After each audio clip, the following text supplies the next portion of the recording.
Welcome to Moxie Uncut. I'm your host, Jenny Nuccio, social entrepreneur, designer, innovator, and founder of Amani Collective. This season is all about reset. Real stories, the ones that don't make it into the captions. Failure, pivots, burnouts, heartbreaks, and the quiet courage to just begin again. Each week, I sit down with entrepreneurs, leaders, and change makers that are building with purpose. We talk about the resets that shaped them, the lessons that they learned the hard way, and the strength that found them on the other side. If you're in a season of rebuilding or redesigning, you're not alone. You're right where you need to be. So let's dig in. Welcome to Moxie Uncut, the reset season. And this season is all about the rebuild, the pivot, the restructuring, the internal shifts that really take courage in how we change with our leadership and how we build, and even sometimes just who we are as an individual. Reset is not failure. It is a refinement, it's a recalibration, and it's rebuilding with wisdom. And so here we talk about real stories. We talk about the pressure, we talk about the lessons and the resilience. And I'm so excited for our guest today, Danielle, to be on Moxie Uncut. I am so excited. I didn't even know that we were doing it like this, and I'm so excited to be here. And it's like my third season on Moxie. I know. I was like, how many times? Every time, right? I know every time Danielle's been here. And in fact, yeah, we'll get into it. But okay, before she introduces herself, because we're good friends, we like to do a quick cut. So I'm going to ask you a couple just quick questions to get to know you. Are you ready? Okay. All right. Are you a morning person or a night builder? I'm a morning person. Okay. Do you like big vision or detailed executor? Both. Okay. What energy energizes you the most? Oh, that's not a quick question. I can't ask you that. Are you a risk taker or calculated? Calculated risk. Oh, wow. You're just really, yeah. You're really throwing curveballs with these. Okay. Sorry. Coffee or tea? Coffee. This is a little controversial, but podcast or silence? Silence. Me too. And I'm a podcast host. Isn't that terrible? Please keep listening to Moxie Uncut. Except this one. This one's awesome. Yes. And yeah, I think we're going to stop there. Okay. These other ones are a little bit more in depth, and they're not quick questions. So because we know you love coffee, what did you say? You're a calculated risk taker. A calculated risk taker. Yeah. I know you really well. And we've done, obviously, Danielle here is a friend, but she's also been a part of my business and coaching and mentoring, and is amazing. And we're going to talk about that. But how about you tell our audience, who is maybe meeting you for the first time or the fourth time? Yeah, maybe. Yeah. What you're best known for, who you are. Who you are. Sure. So my name is Danielle Anderson. I am a business coach and strategy consultant supporting women in business to really grow their businesses intentionally. So not just about earning more money, but doing it in a way that really honors who you are in the season of life that you're in, and doesn't require you to burn out in the process or to work ridiculous hours in the process. So putting together strategies, systems, and boundaries so that you can grow intentionally. I love it. Thanks. And I love when I know people, this is really hard for me because I love podcasting. Okay, let's talk about what I like to start with the definition of reset, because I feel like some of us, when we think about reset, it can be there. Obviously, there's a lot of practical tools to that. But for you in your life, what is reset? What is that to you? There's been so many times in my life that I've reset. And I think what it really comes down to is just, again, I come back to this word intentional, but like figuring out who you are in that moment and what you want for yourself, and then changing the things that are around you to support whatever it is that you're going through at that stage. And that could be, we were talking off camera, like that could be motherhood, that could be a shift in careers, that could be a change in location, that could be an end of a relationship, that can be a life experience that is somewhat challenging. There's all these points in our life where we have an opportunity to reset what we're doing to better align with where we want to be, rather than staying stuck in what we've been doing just because it's comfortable. Mm-hmm. So I think that's it for me. Yeah. I feel when I look at your life, there's I think in anyone's life, there's multiple phases. Like we're like, whoa, that was a reset pivot. That was a reset pivot. That was a reset pivot. So I want to just talk about the fact that we're sitting in Nairobi, Kenya together. Yeah. So how did you get here? That's a long question. I We only have know. 30 minutes. You told me We only have 30 minutes. minutes. And okay, first of all, preface, you can listen back to past podcasts. But let's talk about okay, that transition going through. I know you were in the UK, there was divorce in that, then you moved, then you restarted. Look, I'm summing it up for you. You restarted business here. Then you got here and you built this network and you even pivoted in that. So let's start there of like when you first started. I want to talk about even the days of ALCC, like building that network. Yeah.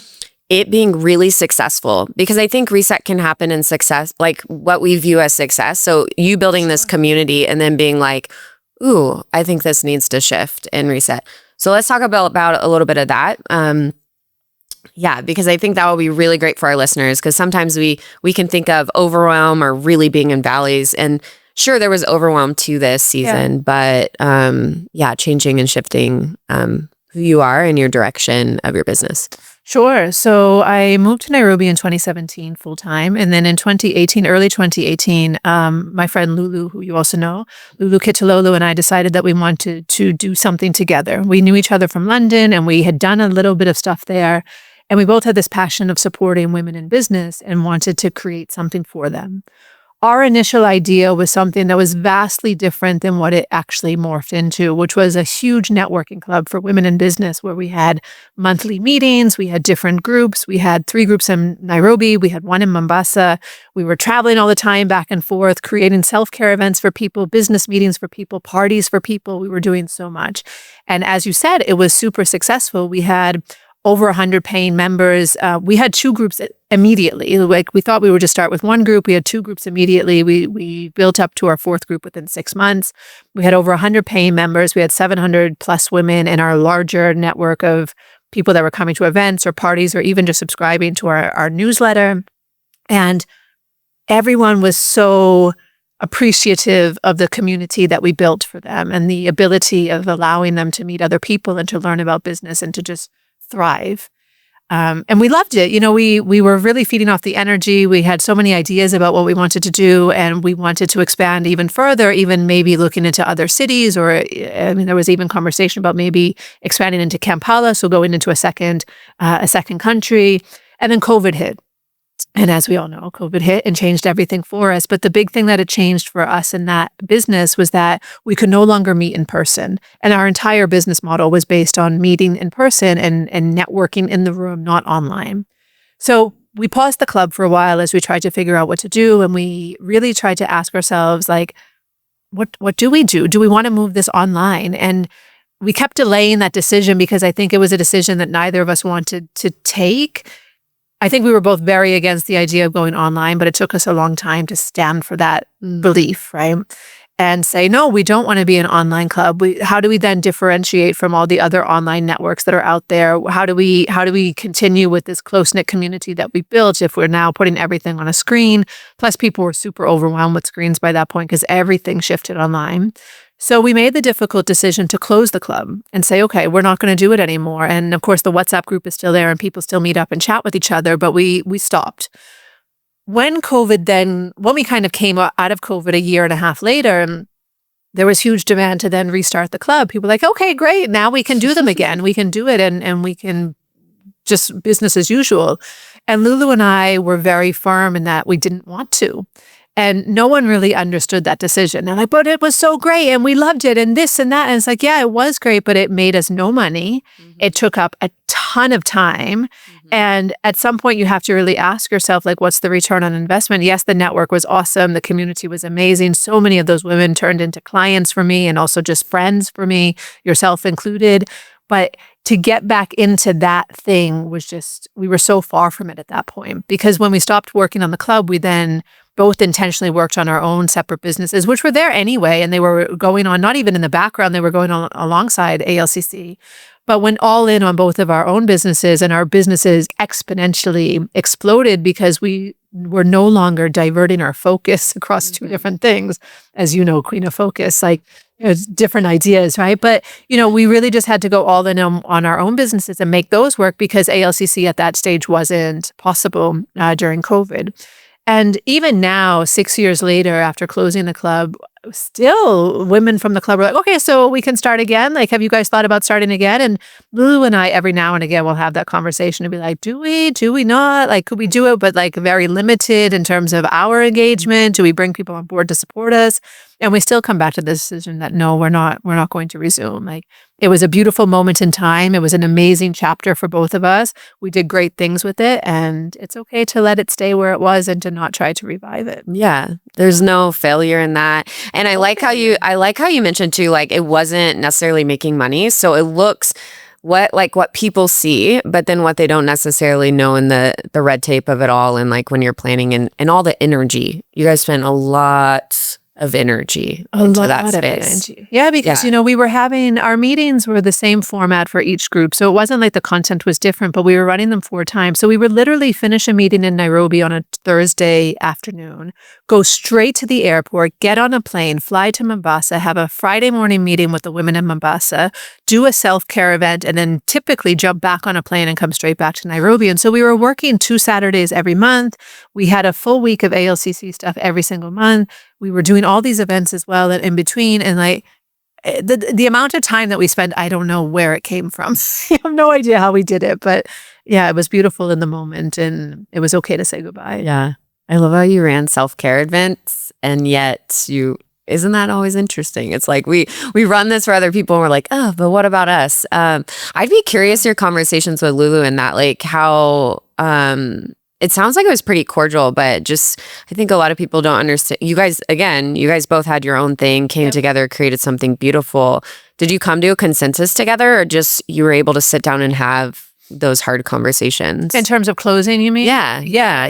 We delayed the decision for about 6 months. Like we were like, oh, let's just wait 3 more months. Let's just wait 3 more months. And by the end of the 6 months, and we kept saying to ourselves, like, we can create something online, right? But it wasn't happening. And so when you have something on your to-do list or a conversation that's meant to happen and it doesn't happen, it's usually because there's some sort of resistance behind it. So we just had to be honest about the resistance behind it and be like, do you really want to do it? And I was like, I don't, and she's like, I don't really want to do it online either. And so that was the conversation that had to happen. But Lulu and I have been friends now for, at that stage, it was like 7 years. Now it's more like 14 years. And we are friends, we'd fly to Mombasa and we'd stay in the same bed because we were on a budget. We didn't make any money with ALCC. And so we became super close during those years as well. And we just had that honest conversation of like, this isn't working. Yeah. And then shortly after that, she then moved to the States for a little while. So it wouldn't have been tenable anyway. I then had a child. So my time is very different than it was before. So a lot of different life events came in that made it the right decision, even though we didn't know at the time that it was definitely the right decision. Yeah. Okay, so you did a perfect segue into having a child, and motherhood is a big shift and reset of mind. So tell me just a bit of that journey of being an entrepreneur. You look back and you're like, I don't even know how I had the time, but we did all this and we had all the energy, to then moving into motherhood and priority shifting, and how that changed your business, because I know it also changed the way you showed up for your clients in your business as well. Yeah, so actually it all kind of coincided with COVID. So when ALCC closed down during COVID, I then shifted all my focus directly into my own business. But then I also did I was in a coaching program with a coach. So I was learning about some different things and just analyzing how I was spending my time and what I was spending my time on and what my offers were looking like. And in 2020, I actually pulled everything to the ground. So it wasn't just ALCC that closed. I ripped down my business as I knew it. And I basically started not from scratch because I had years of experience, but I rebuilt everything differently in a way that allowed me to have more time, more structure, more boundaries, basically the same things that I now teach to my own clients, right? So I came back in 2020, end of 2020 with 2 clear offers rather than 7 that I had before. I started to get people onto my team to support me with other things. I built a lot of systems and processes so that I could reclaim my time because, as I said, I was spending all this time and I don't know how. And then when I stopped spending all that time working, I was like, oh, I have time for other things now that I actually enjoy, and let me protect that, right? So initially it was like, don't work on weekends.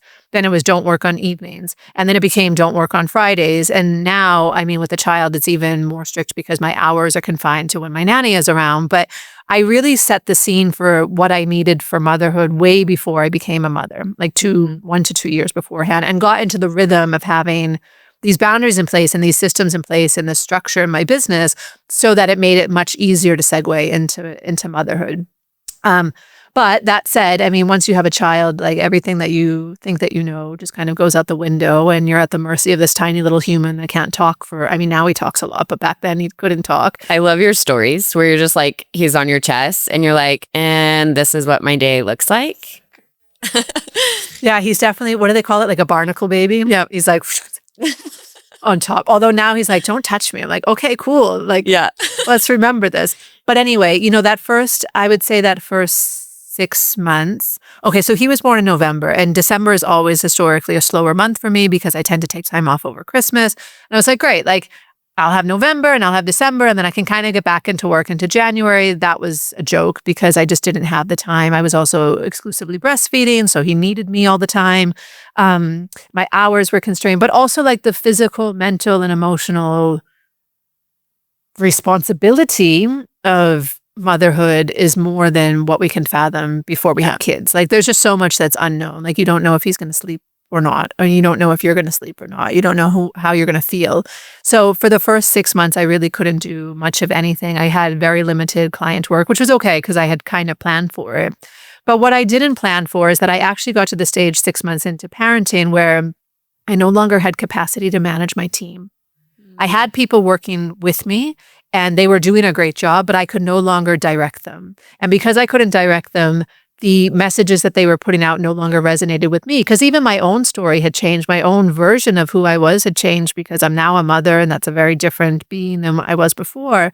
And so I let go of my whole team. I was like, I don't have capacity to manage you guys. Plus, I don't have the money to pay you guys. Like I was kind of taking one for the team and not paying myself so that I could keep them going. I was like, this is not sustainable. So I let everyone go, which meant that I didn't do any marketing at all for over a year. I didn't write any newsletters. I didn't put anything on Instagram except for like the occasional story, but there was no planned content at all that went out there.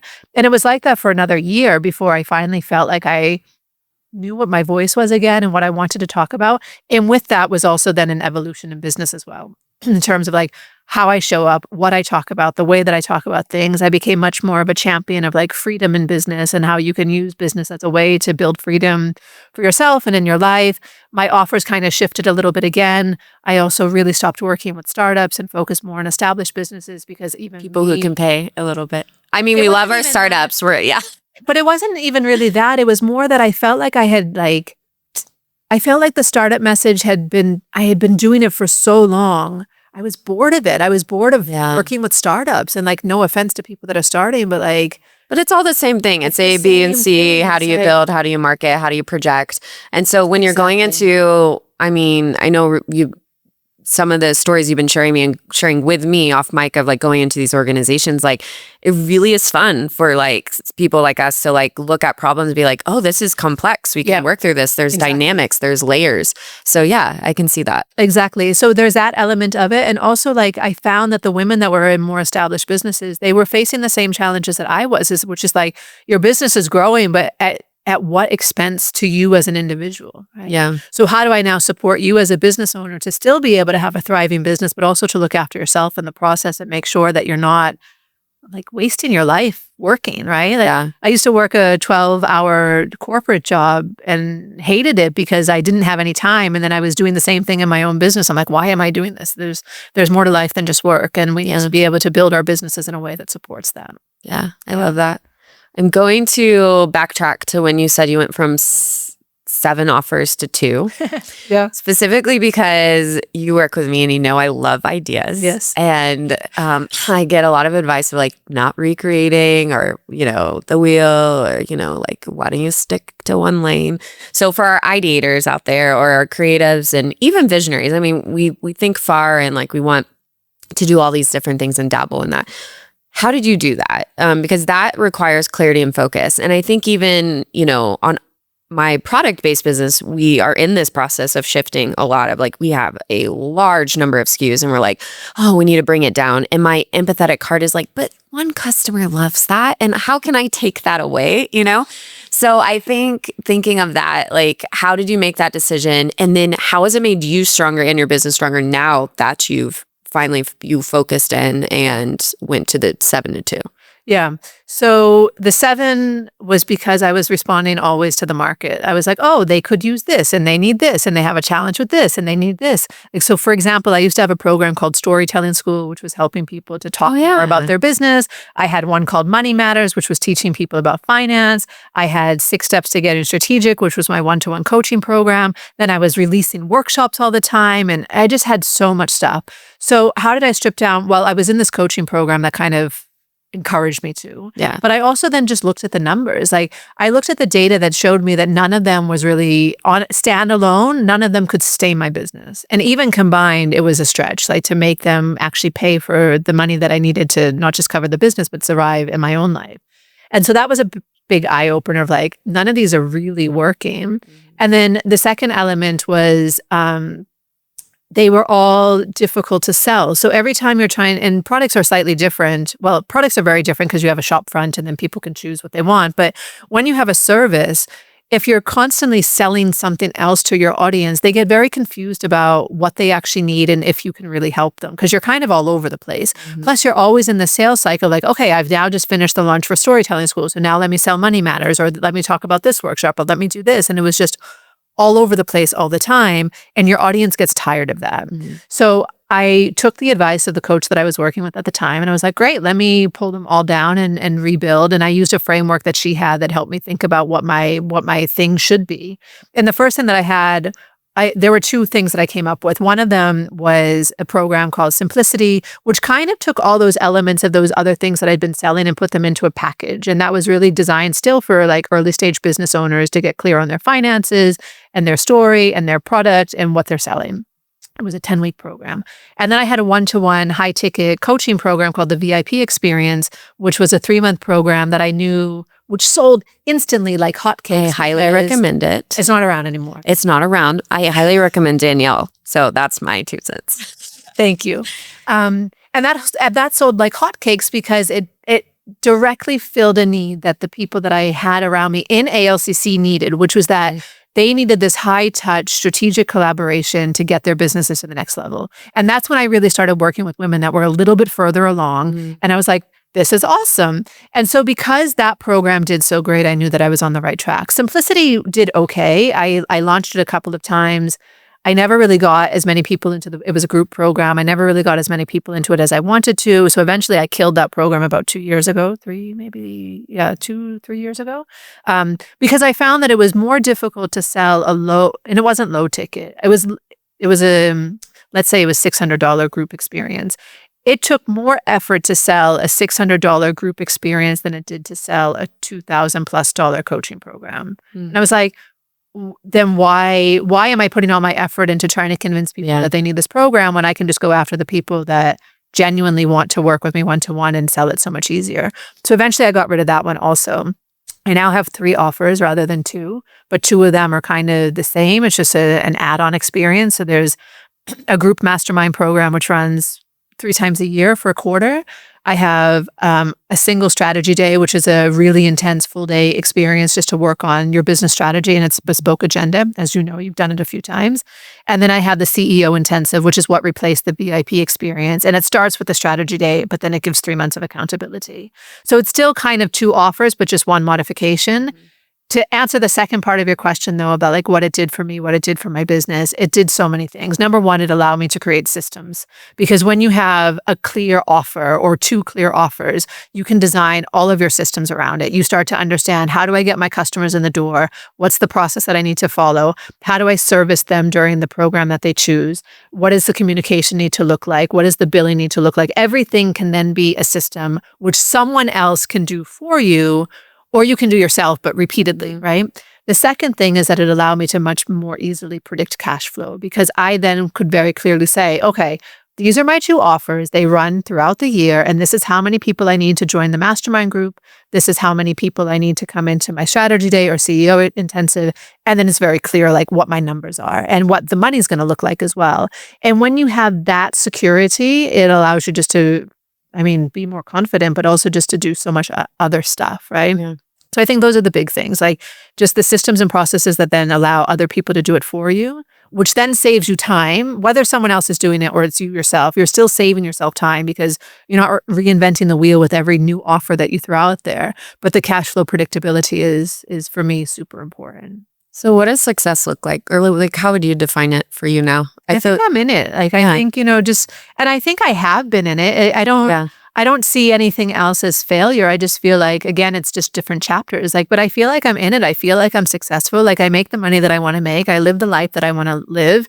Could I have more? Sure. But do I need more? No. And I don't say that from a place of scarcity, but yeah, I would love to be able to like live on the beach for a month every year or own a beach house or like, jet set around the world sometimes, although I feel like I jet setted enough in my life that I really miss that. But yeah, you can always have more or want more. And of course, like for me, especially now that I'm 45, like success is also thinking about like what's next in my later years, right? So it's being able to send my son to a great school, whatever great looks like, knowing that he's set up for his future, giving him experiences that he can enjoy, that we can enjoy together, but also knowing that I've lived my life in the way that I want to live it. Like that to me is successful. Like it's not just about accolades and money and, There's so much freedom to it. And stepping into that. Yeah, for sure. Okay, so we have a lot of different listeners. First of all, if you are in a season of growth, or not even growth, but you are in a season that needs clarity on your business, please contact Danielle. I actually am a very great reoccurring client for her. Yes. Yes. And so I think any coach, so I coach and mentor as well, and obviously host podcasts and many hats, but any coach needs a coach. So I love even in your story mentioning that going from 7 to 2, it was because you were within a coaching program. Yeah. So if you are running a business and don't have that coach, like I think there's multiple peoples we need in our life, mentors, coaches, friends. Yeah. But man, a coach speaks such a different language. And so yes, we do have a friend hat, but stepping into that room and being able to step outside of my business and be able to sit with you and go through that. I mean, man, we could do a whole podcast on that, what we talked about last year and where we are this year with the amount of decisions that I made that came from those strategy sessions. So I'm very, very grateful Thank you. for you. And for people listening, I think there's different seasons of reset. Some of them are like, again, like a ALCC. Wow, this is like working. It might not be bringing in the cash, but this needs a reset. So it's kind of on a mountaintop, even though COVID fogged it a bit. But then you have people who are just like completely overwhelmed, right? And man, and almost need the courage to take the first step, right? And need to pivot in that way. So we have multiple directions or perspectives of what reset could be. But what would be your kind of one last piece of advice we could leave our listeners today if they're in a certain season of uncertainty, but they know they just have to, if they can just move forward, that their life, it could change the trajectory of their life? Hey, that's a big question. I know you could change the trajectory of someone's life right now, Danielle. I know. No pressure, Jenny. No pressure.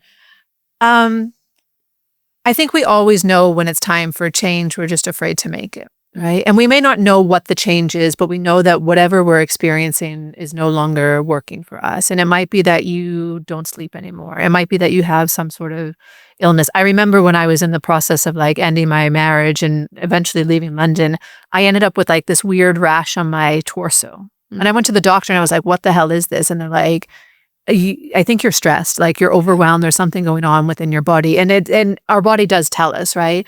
So we can ignore those signs and just continue to go because we're in our comfort zone and it's easier just to easier in a way to just kind of keep going with what we're experiencing. Or we can take the knowledge and say, okay, something needs to shift.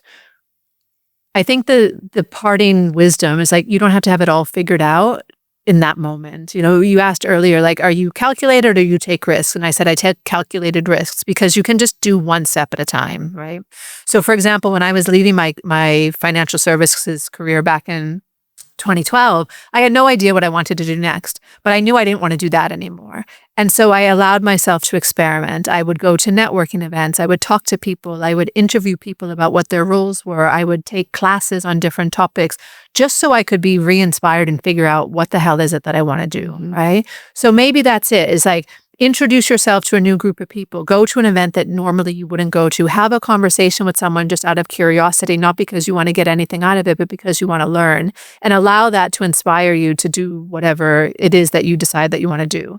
The other thing that I often told myself, especially when I was leaving financial services, although I think I tell myself this like subconsciously all the time, is like, you can always change your mind and go back to what you were doing. Like, if you leave, you can always go back, usually. If you decide to end something, you can always start it again. Like, there's no finite, that's it. Like, you can always change your mind in either direction. And so I never look at something as failure. I always just look at it as like, okay, well, this is just the next chapter, or this is the next thing that I'm doing, knowing that there's some things that you can go back to. So I think it's just about having the courage to live the life that you actually want to live. Like, I would hate to be in my 60s and wish that I had done things differently, right? Yeah. And I would hate to be on my deathbed and say like, oh gosh, I wish I'd left that job, or I wish I'd left that relationship, or I wish I didn't live in the UK anymore. Like, imagine all the things that you can experience, because you just don't know. You have no idea what's ahead of you unless you're willing to take that step and find out. And I know it's scary, but it's also, it can be so amazing. It can be so amazing. And I think the amazingness overshadows the scary part. It's true. Yeah. Thank you, Danielle, for being here. You're welcome. So much.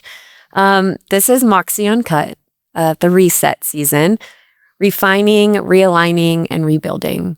And as always, friends, Moxie on.